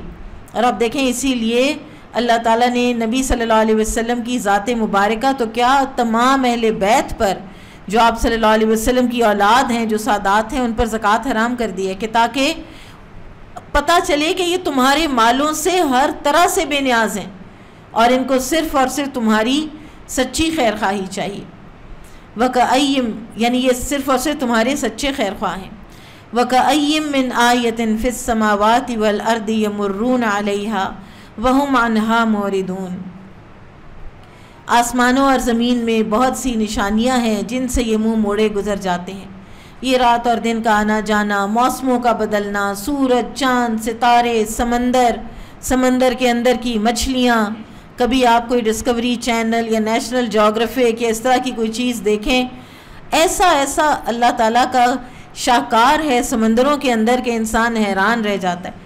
اور میں جب بھی کوئی دیکھتی ہوں نا، ایک وہ کچھ دن پہلے ایک وہ تھی کہ بالکل ہی ٹرانسپیرنٹ چھوٹی سی مچھلی، بالکل ٹرانسپیرنٹ جیسے شیشہ ہو، تو پھر مجھے خیال آتا ہے کہ معلم الخیر کے لیے، خیر کی تعلیم دینے والے کے لیے یہ سب دعائیں کرتے ہیں۔ یعنی اگر انسان اس طرح سے سوچے تو انسان کا رجحان اللہ تعالیٰ کے دین کی طرف اور بڑھ جائے کہ ہمارے لیے کتنی خیر ہے دنیا اور آخرت دونوں کی۔ وَمَا يُؤْمِنُ أَكْثَرُهُمْ بِاللَّهِ إِلَّا وَهُمْ مُشْرِكُونَ، یہ بھی ایک بہت بڑی حقیقت ہے کہ ان میں سے اکثر لوگ باوجود اللہ پر ایمان رکھنے کے بھی مشرک ہی ہیں۔ جیسا کہ قرآن میں آتا ہے نا کہ ان سے پوچھو زمین و آسمان کس نے پیدا کیے، ضرور کہیں گے کہ اللہ نے۔ پھر اللہ کے ماننے کے ساتھ ساتھ بت بنا لینا، یہ شرک ہے۔ اللہ کو ماننا اور اس کے بعد حاجتوں کے لیے کسی اور کے، کسی چاہے قبر پہ چلے جانا، کسی زندہ کے پاس چلے جانا، تو یہ چیزیں شرک ہی کا ایک قسم ہے۔ سورہ زمر میں آتا ہے نا کہ یہ کہتے ہیں کہ نہیں ہم ان سے تو نہیں مانگتے، ان بتوں سے تو نہیں مانگتے، ہم تو ان کے پاس اس لیے جاتے ہیں لِيُقَرِّبُونَا إِلَى اللَّهِ زُلْفَىٰ، تاکہ یہ ہمیں اللہ کے قریب کر دیں۔ تو یہ ساری تھاٹس، یہ سارے طریقے جو ہیں یہ شرک ہی کے شاخسانے ہیں۔ أَفَأَمِنُوا أَن تَأْتِيَهُمْ غَاشِيَةٌ مِّنْ عَذَابِ اللَّهِ أَوْ تَأْتِيَهُمُ السَّاعَةُ بَغْتَةً وَهُمْ لَا يَشْعُرُونَ، کیا وہ اس بات سے بے خوف ہو گئے ہیں کہ ان کے پاس اللہ کے عذابوں میں سے کوئی عام عذاب آ جائے، یا ان پر اچانک قیامت ٹوٹ پڑے اور وہ بے خبری میں ہوں؟ اچانک آفت آ جاتی ہے نا، زلزلہ آ جاتا ہے، حادثے ہو جاتے ہیں۔ ابھی کتنے ٹریجک حادثات ہوئے ہیں، کتنے لوگ گھروں سے نکلے، مرد عورتیں بچے ہمارے ناردرن ایریاز میں سیریں کرنے نکلے، اور کتنے ملٹیپل سنے ہیں حادثات ایسے کہ جس میں ایک ہی خاندان کے 8 لوگ جو ہیں وہ وفات پا گئے۔ کیسے اچانک بعض اوقات انسان کے اوپر ایک ایسی آفت آ جاتی ہے کہ جو اس کی زندگی تبدیل کر دیتی ہے۔ تو ایسے کسی بھی حالات سے کیا تم بے خوف ہو گئے ہو؟ تم سمجھتے ہو کہ تم پر یہ حالات نہیں آ سکتے؟ قُلْ هَذِهِ سَبِيلِي أَدْعُو إِلَى اللَّهِ عَلَى بَصِيرَةٍ أَنَا وَمَنِ اتَّبَعَنِي وَسُبْحَانَ اللَّهِ وَمَا أَنَا مِنَ الْمُشْرِكِينَ، آپ کہہ دیجئے میری راہ یہی ہے، میں اور پیروکار اللہ کی طرف بلا رہے ہیں پورے یقین اور اعتماد کے ساتھ، اور اللہ پاک ہے اور میں مشرکوں میں سے نہیں ہوں۔ سو جو کوئی اللہ تعالیٰ پر ایمان رکھتا ہے اس کو چاہیے کہ وہ تعلیم القرآن پہلے خود حاصل کرے اور اس کے بعد اس کو پڑھانے والا بنے، اس کو عام کرنے والا بنے۔ نبی صلی اللہ علیہ وسلم نے فرمایا خیرکم من تعلم القرآن وعلمہ، تم میں سے بہترین وہ ہیں جو قرآن سیکھتے اور سکھاتے ہیں۔ آپ صلی اللہ علیہ وسلم نے ان لوگوں کے لیے جو حدیث پڑھتے اور پڑھاتے ہیں یہ خوشخبری دی۔ آپ نے فرمایا کہ اللہ تعالیٰ تر و تازہ رکھے اس شخص کے چہرے کو جس نے ہم سے کوئی بات سنی، کوئی حدیث سنی اور اس کو آگے بیان کیا۔ ابن القیم رحمہ اللہ فرماتے ہیں کہ رسول اللہ صلی اللہ علیہ وسلم کے بعد جہاد کے مراتب ہیں۔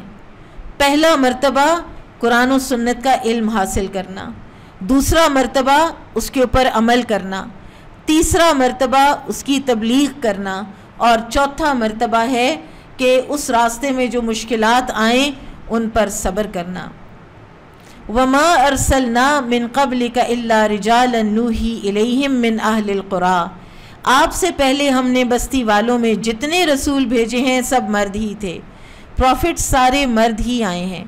خواتین کو الہام ہوتا رہا ہے، جیسے موسیٰ کو ہوا، مریم علیہ السلام کو ہوا، لیکن نبی صرف مرد ہی تھے۔ افلم یسیروا فی الارض فینظروا کیف کان عاقبۃ الذین من قبلہم، کیا یہ چلے پھرے نہیں زمین میں تو یہ دیکھتے کہ ان سے پہلوں کے کیا انجام ہوئے۔ وَلَدَارُ الْآخِرَةِ خَيْرٌ، جس نتیجے پر انسان کو پہنچنا چاہیے، چاہے وہ کائنات پر غور و فکر کرے، چاہے وہ ہسٹری پہ غور و فکر کرے، وہ نتیجہ یہ ہے کہ آخرت کا گھر بہتر ہے۔ یہ دنیا متاع الغرور ہے، یہ فانی ہے، یہاں پر ہمارا یہ نظریہ نہیں ہونا چاہیے کہ بس ادھر کی زندگی اور ادھر کی موت ہے، جو خوشی ادھر مل گئی بس وہی اصل خوشی ہے، ایسا نہیں ہے۔ وَلَدَارُ الْآخِرَةِ خَيْرٌ، یہ ہے سبق پوری اس داستان کا بھی۔ لِلَّذِينَ اتَّقَوْا أَفَلَا تَعْقِلُونَ، ان لوگوں کے لیے جو تقوی اختیار کرتے ہیں، تقوی والوں کے لیے تو آخرت ہی اچھی ہے، کیا پھر تم نہیں سمجھتے، عقل سے کام نہیں لیتے؟ حَتَّى إِذَا اسْتَيْأَسَ الرُّسُلُ وَظَنُّوا أَنَّهُمْ قَدْ كُذِبُوا جَاءَهُمْ نَصْرُنَا فَنُجِّيَ مَن نَّشَاءُ وَلَا يُرَدُّ بَأْسُنَا عَنِ الْقَوْمِ الْمُجْرِمِينَ، حالات ایسے ایسے تنگ ہوئے ہیں یہاں تک کہ جب رسول مایوس ہوئے اور انہوں نے خیال کیا کہ ان کی قوم نے ان کو جھٹلا دیا ہے، یا ان کی قوم نے خیال کیا کہ ان کے ساتھ رسولوں نے جھوٹ بولا ہے، تو اس وقت ہماری مدد آ پہنچی اور جسے ہم نے چاہا اسے نجات دی گئی۔ بات یہ ہے کہ ہمارا عذاب گناہگاروں سے واپس نہیں کیا جاتا۔ لَقَدْ كَانَ فِي قَصَصِهِمْ عِبْرَةٌ لِأُولِي الْأَلْبَابِ، ان کے بیان میں عقل والوں کے لیے یقیناً نصیحت اور عبرت ہے۔ ما کان حدیثا یفترا، اور یہ کوئی قصہ نہیں ہے جو گھڑ لیا گیا ہو، ولیکن تصدیق الذی بین یدیہ وتفصیل کل شیء وہدی ورحمۃ لقوم یؤمنون، بلکہ یہ کتاب تصدیق ہے ان کتابوں کی جو اس سے پہلے کی ہیں، کھول کھول کر بیان کرنے والی ہے ہر اس چیز کو، اور ہدایت اور رحمت ہے ایمان والوں کے لیے۔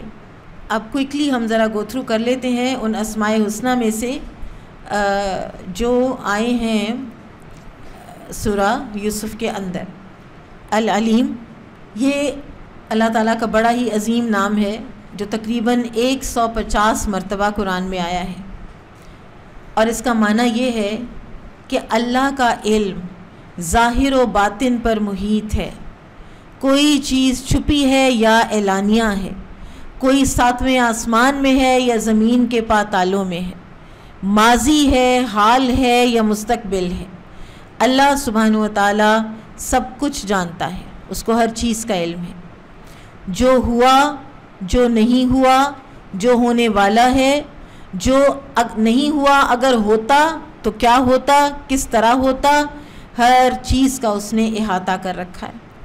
یہاں تک کہ سورہ قاف میں اللہ تعالیٰ فرماتے ہیں وَلَقَدْ خَلَقْنَا الْإِنسَانَ وَنَعْلَمُ مَا تُوَسْوِسُ بِهِ نَفْسُهُ وَنَحْنُ أَقْرَبُ إِلَيْهِ مِنْ حَبْلِ الْوَرِيدِ، ہم نے انسان کو پیدا کیا اور ہم وہ بھی جانتے ہیں جو ان کے نفس میں وسوسہ آتا ہے، اور ہم اس کی رگ جان سے بھی قریب ہیں، یعنی علم کے اعتبار سے اتنے قریب ہیں۔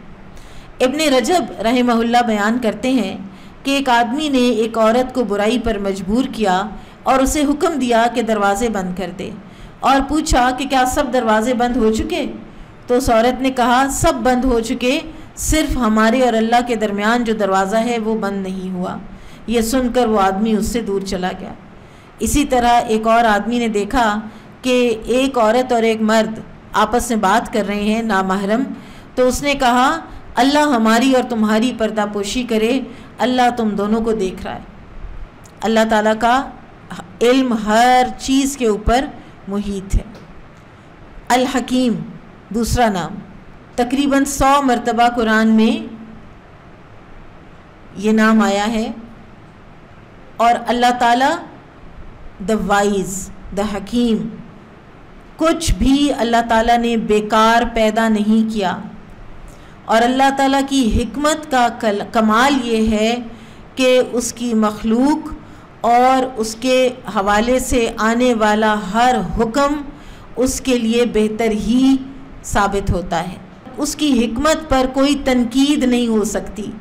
ہمیشہ اللہ تعالیٰ کا فیصلہ جلد یا بدیر انسانوں کو سمجھ آ جاتا ہے اور وہ درست ہی ثابت ہوتا ہے۔ پھر اللہ تعالیٰ کی حکمت یہ ہے کہ اس نے شریعت کے احکام مقرر کیے ہیں، کتابیں نازل کی، پیغمبر بھیجے تاکہ بندوں کو اللہ کی پہچان ہو، اور پھر اللہ تعالیٰ کی دی ہوئی شریعت سراپا خیر اور سراپا حکمت و وزڈم سے بھرپور ہے۔ پھر اللہ تعالیٰ کا خوبصورت نام السمیع تقریباً 50 مرتبہ قرآن میں وارد ہوا ہے۔ السمیع کا مطلب ہے وہ ذات جو زبانوں کے مختلف ہونے کے باوجود ہر آواز کو سنتی ہے، ہر ایک کی حاجات کو علیحدہ علیحدہ ہونے کے باوجود انہیں سنتی ہے، پوشیدہ اور ظاہر کو سننا اس کے ہاں برابر ہے۔ عائشہ رضی اللہ تعالیٰ عنہ فرماتی ہیں الحمدللہ الذی وسع سمعہ الاصوات، تمام تعریفات اس اللہ کے لیے ہیں جس کی سماعت تمام آوازوں کے لیے کشادہ ہے۔ سیدہ خولہ رضی اللہ عنہ نبی صلی اللہ علیہ وسلم کے پاس آئیں، گھر کے ایک گوشے میں بیٹھ کر انہیں اپنی بات پرسنل بتا رہی تھیں، اس پر آیات آ گئیں تو سیدہ عائشہ نے فرمایا کہ سبحان اللہ، میں کمرے کے کونے میں بیٹھی سن نہیں سکی اور اللہ تعالیٰ نے 7ویں آسمان سے سن لیا۔ سمیع ہونے کا ایک معنی تو یہ ہے آوازوں کو سننا اور پا لینا، لیکن سمیع کا ایک اور معنی ہے جیسے ان ربی لسمیع الدعا، میرا رب دعا کو سننے والا ہے، تو اس کا معنی ہے قبول کرنے والا ہے۔ جو سن لی وہ قبول ہو گئی، یہ نہیں ہو سکتا کہ وہ سنے اور پھر وہ اس کو قبول نہ کرے۔ ہم انسان جو ہیں ہم جلدی میں پڑ جاتے ہیں۔ الواحد اکیلا، الاحد اور الواحد اللہ تعالیٰ کے یہ دو نام ہیں۔ الواحد قرآن حکیم میں ذرا زیادہ آیا ہے، لیکن الاحد تو ایک ہی مرتبہ آیا ہے۔ اللہ تعالیٰ کا کوئی مثل نہیں ہے، اس کا کوئی مقابل نہیں ہے، اس کا کوئی ہمسر ہم نام نہیں ہے، نہ اس کی کوئی برابری کرنے والا ہے، جیسا کہ قرآن میں آتا ہے لیس کمثلہ شیء وہو السمیع البصیر، اس کی مثل کوئی چیز نہیں، وہی سننے اور دیکھنے والا ہے، وہ منفرد ہے، وہ یکتا ہے۔ پھر ہے القہار، اپنی مخلوق پر کامل غلبہ اور اختیار رکھنے والا، اس کے کنٹرول سے، اس کے بس سے کوئی چیز باہر نہیں ہوتی۔ پھر ہے الرحیم، اور یہ نام تو اللہ سبحانہ و تعالیٰ کا قرآن میں بار بار آیا ہے، الرحمن، الرحیم، ارحم الراحمین، اور اللہ سبحانہ و تعالیٰ فرماتے ہیں کہ میری رحمت ہر چیز پر چھائی ہوئی ہے۔ اللہ تعالیٰ کا جو اپنا ذاتی نام ہے اللہ، اس نام کو ریپلیس اگر کیا ہے اللہ تعالیٰ نے قرآن میں کہیں تو وہ الرحمن سے کیا ہے۔ باقی اللہ تعالیٰ کے صفاتی نام ہیں الجبار، القہار وغیرہ، بہت سے نام ہیں نا، انفینٹ ہیں۔ 99 ناموں والی جو حدیث ہے نا وہ صحیح حدیث ہے، لیکن اس کا معنی یہ نہیں ہے کہ بس 99 ہی نام ہیں۔ اس کا معنی یہ ہے کہ اللہ تعالیٰ کی اتنی معرفت حاصل کم از کم کر لو کہ تمہیں 99 ناموں تک تو اللہ تعالیٰ کی پہچان ہو جائے۔ آپ کو پتہ ہے اشرف العلوم ہے اللہ تعالیٰ کے ناموں کی معرفت حاصل کرنا، کیونکہ اللہ کی پہچان ہو جائے نا تو پھر انسان کی دعاؤں کا لطف بھی اور ہی ہو جاتا ہے، اور وہ کنوکشن بھی اور ہی ہو جاتی ہے۔ تو اللہ تعالیٰ کی رحمت اس کے غضب پر حاوی ہے، اللہ تعالیٰ کی شریعت بھی رحمت ہے، اللہ تعالیٰ کا ہر حکم، ہر فیصلہ رحمت ہوتا ہے۔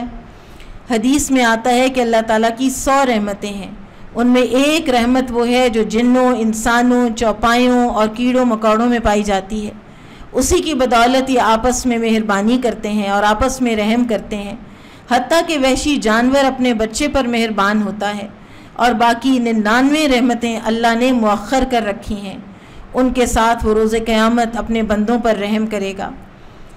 عمر رضی اللہ تعالیٰ عنہ فرماتے ہیں کہ ایک مرتبہ رسول اللہ صلی اللہ علیہ وسلم کے پاس کچھ قیدی آئے، اور ان میں ایک خاتون تھی جو کسی کی تلاش میں بےتاب تھی، اپنے شیر خوار بچہ جو اس سے جدا ہو گیا تھا اس کو ڈھونڈ رہی تھی، اور جس بچے کو پاتی اسے اپنی سینے سے لگا لیتی اور دودھ پلانے لگ جاتی، اتنی بےتاب تھی اپنے بچے کے لیے۔ تو آپ صلی اللہ علیہ وسلم نے اس کو دیکھا تو آپ نے فرمایا صحابہ سے کہ تمہارا کیا خیال ہے، یہ اپنے بچے کو آگ میں پھینکے گی؟ ہم نے عرض کیا کہ واللہ یہ نہیں پھینکے گی، جہاں تک اس کے بس میں ہے نہیں پھینکے گی۔ تو آپ صلی اللہ علیہ وسلم نے فرمایا اللہ ارحم بعبادہ من ہذہ بولدہا، یقیناً اللہ تعالیٰ اپنے بندوں کے ساتھ اس خاتون کے اپنے بچے پر رحم کرنے سے بھی زیادہ رحم کرنے والا ہے۔ اور اللہ تعالیٰ کی ایک تو رحمت عام ہے جو ہر کسی کے لیے ہے، ہر انسان کے لیے، جانور کے لیے، حتیٰ کہ فاجر فاسق انسان کے لیے بھی، کافر کے لیے بھی رزق ملتا ہے اس کو، بعض اوقات تو بلکہ زیادہ مل رہا ہوتا ہے۔ لیکن ایک رحمت خاص ہے جو صرف ایمان والوں کو دیتا ہے، وہ ایمان دیتا ہے، دنیاوی اور اخروی رحمتیں دیتا ہے، دوزخ سے نجات دیتا ہے، جنت میں داخلے کا اعزاز دیتا ہے۔ پھر اللہ تعالیٰ کا ایک بہت ہی خوبصورت نام اللطیف ہے۔ اللطیف اس کے دو معنی ہیں، ایک ہے تدبیر کرنے والا، بالکل سٹل انداز سے خفیہ تدبیر کرنے والا، آپ کو پتہ ہی نہیں چلتا کہ کب آپ کے حالات جو ہیں وہ چینج ہوئے ہیں اور اللہ تعالیٰ نے کب سے اس کی تدبیر کر رکھی تھی۔ اور دوسرا معنی ہے خبر رکھنے والا، باریک ترین، پوشیدہ ترین، خفیہ ترین رازوں کو بھی جاننے والا، لطف و کرم کرنے والا، نرمی کرنے والا۔ اللہ تعالیٰ نرمی کرتے ہیں اور نرمی کو ہی پسند فرماتے ہیں۔ اللہ تعالیٰ آپ دیکھیں یوسف علیہ السلام کی کہانی میں بھی یوسف علیہ السلام اور یعقوب علیہ السلام کے پارٹ پر آپ کو نرمی ہی نرمی نظر آتی ہے، کہیں غصہ، بدلہ، ریزنٹمنٹ، نیگیٹیوٹی آپ کو نظر ہی نہیں آتی۔ تو آپ صلی اللہ علیہ وسلم نے فرمایا کہ اللہ تعالیٰ خود نرم ہے اور نرمی کو پسند کرتا ہے، وہاں لفظ ہے الرفیق۔ اور نرمی پر وہ کچھ دے دیتا ہے جو اللہ تعالیٰ سختی پر نہیں دیتا۔ پھر اسی طرح سے اللہ تعالیٰ کا ایک نام الوکیل، جس کو ہم ڈسکس کر چکے کہ اللہ تعالیٰ پر توکل کرنا، اللہ تعالیٰ پر بھروسہ کرنا، اور کس طرح وہ بنی اسرائیل کا جو شخص تھا اس نے اللہ پر بھروسہ کرتے ہوئے جب وہ سارے دینار جو ہیں وہ ڈال دیے اس کے اندر لکڑی میں ڈال کے دریا میں، تو وہ اس شخص کو مل گئے۔ تو لہٰذا یہ جو جملہ ہے نا، حسبنا اللہ ونعم الوکیل، کافی ہے ہمیں اللہ اور وہ بہترین وکیل ہے، وہ بہترین ہستی ہے جس کے اوپر توکل کیا جائے تو اللہ تعالیٰ بھی اس انسان کو اس کے توکل کے مطابق ملتے ہیں، اس کے توکل کے مطابق دیتے ہیں۔ اور توکل دین کے تمام معاملات کی اصل ہے۔ اس کا مرتبہ ایسا ہے جیسا کہ جسم پر سر کا مرتبہ ہو، یعنی سر نہ ہو تو باقی کا سارا جسم جو ہے وہ قائم نہیں رہ سکتا، اسی طرح ایمان بھی اور اعمال بھی اللہ پر توکل سے ہی قائم رہ سکتے ہیں۔ بارک اللہ فیکم، سبحانک اللہم و بحمدک، اشہد ان لا الہ الا انت، استغفرک و اتوب الیک۔ اللہ تعالیٰ قبول فرمائے آپ لوگوں کا یہاں آنا، بیٹھنا، تھکنا اور انتہائی فوکس کے ساتھ، دل جمعی کے ساتھ اللہ تعالیٰ کی کتاب کے اس حصے کو پڑھنا اللہ ہم قبول بھی فرمائے، اور اللہ تعالیٰ آپ سب کی دعائیں بھی قبول فرمائے، آپ سب سے راضی بھی ہو، اور جو کچھ ہم نے پڑھا مجھے اور آپ کو اس پر عمل کرنے کی توفیق بھی عطا فرمائے۔ اللہ تعالیٰ ہمیں قرآن کی محبت عطا فرمائے، قرآن پڑھنے اور پڑھانے والا بنائے۔ ہم اس حال میں دنیا سے جائیں کہ اللہ تعالیٰ ہم سے راضی ہو، ہم اس حال میں دنیا سے جائیں کہ قرآن ہمارے حق میں گواہی دے اور ہمارے خلاف گواہی نہ دے۔ آمین یا رب العالمین۔